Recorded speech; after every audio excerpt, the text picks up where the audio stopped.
ये कहानी एक खिलौने की दुकान से शुरू होती है। वहाँ सैलमन नाम का आदमी तेज भागता हुआ आता है, अपने हाथ में एक मंकी टॉय लेकर।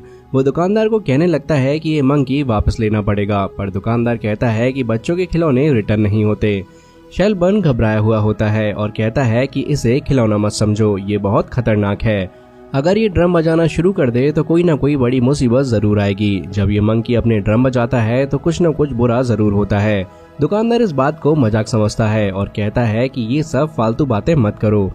उसी वक्त मंकी अपनी स्टिक से ड्रम बजाना शुरू कर देता है। जैसे ही ड्रम बजता है, एक चूहा एक रस्सी को काटने लगता है।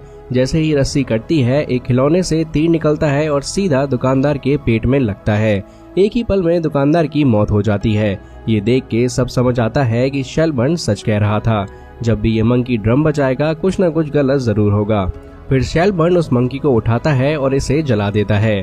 फिर सीन शिफ्ट होता है 1999 में। यहाँ सैलमन के दोनों बच्चों का इंट्रोडक्शन होता है, छोटा बेटा हाल और उससे 3 मिनट बड़ा बिल।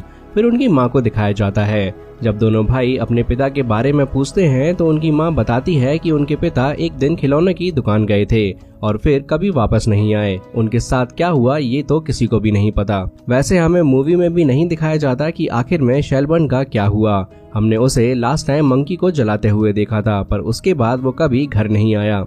एक दिन दोनों भाई घर में पुराना सामान देख रहे होते हैं, तब उन्हें एक पुराना बॉक्स मिलता है। हाल जैसे ही बॉक्स खोलता है तो उसमें वही मंकी होता है जो सैलमन के पास था। दोनों भाई सोचते हैं कि ये बस एक खिलौना है। बॉक्स के ऊपर लिखा होता है, चाबी घुमाओ और देखो क्या होता है। बिल मंकी के पीछे वाली चाबी देखता है और बिना सोचे समझे चाबी घुमा देता है। मंकी अपनी स्टिक्स गोल गोल घुमाता है पर ड्रम नहीं बजाता। दोनों को लगता है कि ये खराब हो गया है। फिर बिल मजाक में मंकी को उठाकर हाल की तरफ फेंक